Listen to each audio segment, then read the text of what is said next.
আসসালামু আলাইকুম dear viewers, আজকে আমরা আলোচনা করতে যাচ্ছি রিলে এবং ওভারলোড সম্পর্কে। রেফ্রিজারেটরের কম্প্রেসর মেশিনটাকে চালু করতে হলে আমাদের সর্বপ্রথম যে দুটো পার্টসের প্রয়োজন হয়, সেই পার্টস দুটোকে বলা হচ্ছে রিলে এবং ওভারলোড। তো আপনার ফ্রিজে অনেক সময় দেখা যাবে যে ফ্রিজটা লাইন পাচ্ছে, লাইট জ্বলতেছে, বাট ফ্রিজটা ঠান্ডা হচ্ছে না, বা আপনার মেশিনটা চলতেছে না। আপনি কীভাবে বুঝতে পারবেন যে আপনার ফ্রিজের রিলে ওভারলোডগুলো ভালো আছে নাকি নষ্ট হয়ে গেছে? আপনি কিন্তু চাইলে এটা ঘরে বসেই টেস্ট করতে পারেন। সেক্ষেত্রে আপনার প্রয়োজন হবে একটা অ্যাভোমিটার বা মাল্টিমিটার, আমরা এটাকে ক্লিপ অন মিটার বলে থাকি। এক একজনের ভাষা এক এক রকম। তো আসুন আমরা কথা না বাড়িয়ে আমরা আমাদের মেইন ভিডিওর দিকে চলে যাই। তবে হ্যাঁ, আমাদের এই প্রয়োজনীয় নিত্য নতুন ভিডিওগুলো পেতে আমাদের পেজটাকে অবশ্যই ফলো দিয়ে রাখবেন, আমাদের লাইক কমেন্ট শেয়ার করবেন এবং আমাদের ইউটিউব চ্যানেলটাকে অবশ্যই সাবস্ক্রাইব করবেন। ঠিক আছে, কথা না বাড়িয়ে আমরা আমাদের কাজে চলে যাই। তো আমাদের এখানে যে পার্টসগুলো আপনারা দেখতে পাচ্ছেন, এগুলো সাধারণত বলা হয় রিলে, পিটিসি রিলে বা পোটেনশিয়াল রিলে, এক একজন এক এক ভাষায় কথা বলে। তো এটা হচ্ছে রিলে, এবং এই যে পার্টসগুলোকে দেখতে পাচ্ছেন এগুলো হচ্ছে প্রোটেক্টর, ওভারলোড প্রোটেক্টর বলি আমরা এটাকে। যখন ফ্রিজের মানে আপনার লাইন ভোল্টেজের ভিতরে ভোল্টেজ হাই এবং লো, মানে 220 ভোল্ট থেকে যখনই কম বা বেশি হয়, অনেক সময় দেখা যায় এই কম বেশির কারণেই এই ফিউজ জাতীয় প্রোডাক্ট, এই পার্টসটা মূলত এক ধরনের পার্টস যেটা হচ্ছে ফিউজ জাতীয় পার্টস, যে পার্টসটা কেটে যায়। কেটে যাওয়ার কারণে আপনার ফ্রিজের লাইনটা ডিসকানেক্ট হয়ে যায়, কম্প্রেসরটা চলে না, বাট লাইটটা ঠিকই জ্বলে, কিন্তু ফ্রিজটা ঠান্ডা হয় না। কম্প্রেসরটা চলে না, তখন ঠান্ডা হয় না। আবার দেখা যাচ্ছে আপনার ফ্রিজের এইটা ভালো আছে, কিন্তু আপনার এই রিলেটা নষ্ট হয়ে যায়। রিলেটা নষ্ট হয়ে গেলে তখন দেখা যায় একটা ঘর ঘর ঘর ঘর ঘর ঘর ঘর একটা সাউন্ড আসতে থাকে, কিন্তু ফ্রিজটা আর ঠান্ডা হয় না। তো এটা বিভিন্ন প্রকারের হয়ে থাকে। তো আমরা আজকে দেখব যে এটা ভালো আছে কিনা খারাপ আছে, এটা কিভাবে টেস্ট করব সেটা আমরা আসুন দেখে নিই। প্রথমে আমরা দেখে নিই ওভারলোড প্রোটেক্টর, এটাকে কিভাবে ভালো আছে কিনা নষ্ট আছে এটা আমরা চেক করি।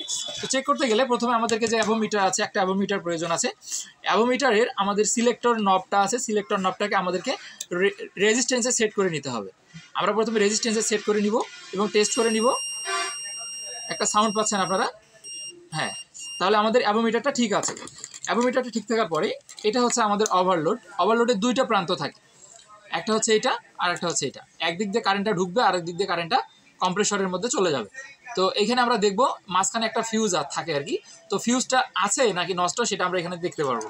তো আমরা যখন এখানে ধরছি সিলেক্টর নবগুলো, তখন কিন্তু সাউন্ড হচ্ছে, সুন্দর একটা সাউন্ড হচ্ছে। তখন আমরা বুঝতে পারলাম যে আমাদের এটা ভালো আছে, আমাদের এটা শর্ট হয়নি, শর্ট হয়ে আছে, আমাদের এটা ভালো আছে। ঠিক আছে, আচ্ছা এটা ভালো আছে। আমরা আরেকটা টেস্ট করি। এটাকে যখন আমরা ধরতেছি এভাবে, তখন দেখতে পাচ্ছি যে এটাতেও সাউন্ড আসতেছে, তার মানে আমাদের এটাও ভালো আছে।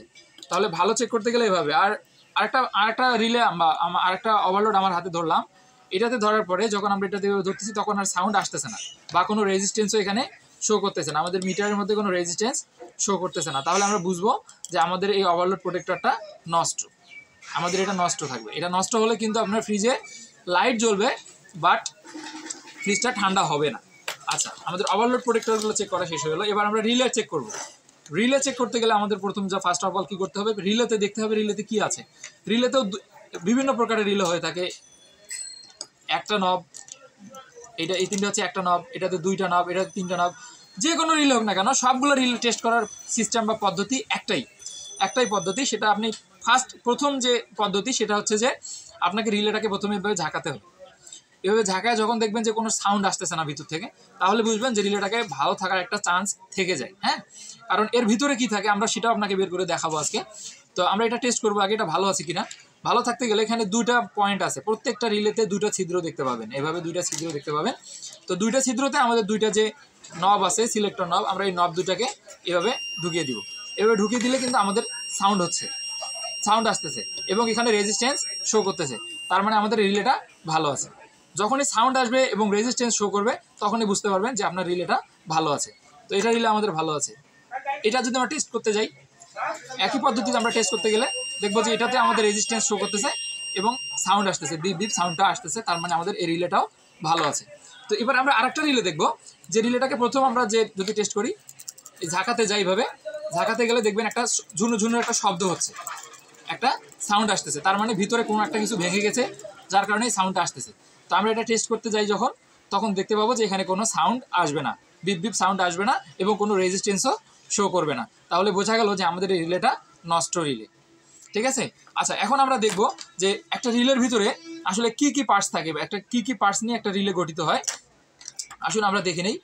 এই যে রিলেটা আমরা খুলতে গেলে এইখানে একটা লক আছে, লকটাকে একটু যদি চাপ দিই তাহলে এটা কিন্তু খুলে আসবে। হ্যাঁ, খুলে আসার পরে আমরা দেখতে পাচ্ছি যে এটার ভিতরে একটা পাথর আছে, এটার ভিতরে একটা গোল একটা পাথর আছে, যে পাথরটা মূলত হিট হয়ে লাইটটাকে কানেক্ট করে দেয় কম্প্রেসরের সাথে, ঠিক আছে। তো কোনো কারণে যদি হাই ভোল্টেজ লাইনের মধ্যে আসে তখন এই পাথরটা ভেঙে গুঁড়া হয়ে যায়, তখন আর ফ্রিজটা মানে কম্প্রেসরটা আর চলতে পারে না। তখন কি হয়, ঘর ঘর একটা সাউন্ড তৈরি হয়, মূলত সাউন্ডটা রিলের কারণেই হয়ে থাকে। তো ডিয়ার ভিউয়ার্স, আমরা আজকে জানতে পারলাম যে রিলে এবং ওভারলোড কীভাবে টেস্ট করতে হয়, কীভাবে চেক করতে হয়, ভালো আছে কিনা মন্দ আছে সেটা আমরা এভাবেই আসলে টেস্ট করতে পারবো বা চেক করতে পারবো। তো ডিয়ার ভিউয়ার্স, যারা আমাদের টেকনিশিয়ান ভাই আছেন এবং যারা মানে গৃহস্থলী ভাই বোনেরা আছেন, আপনারা চাইলে কিন্তু বাসাতেও এটা টেস্ট করতে পারবেন। তো আপনারা চাইলে এভাবেই টেস্ট করতে পারবেন।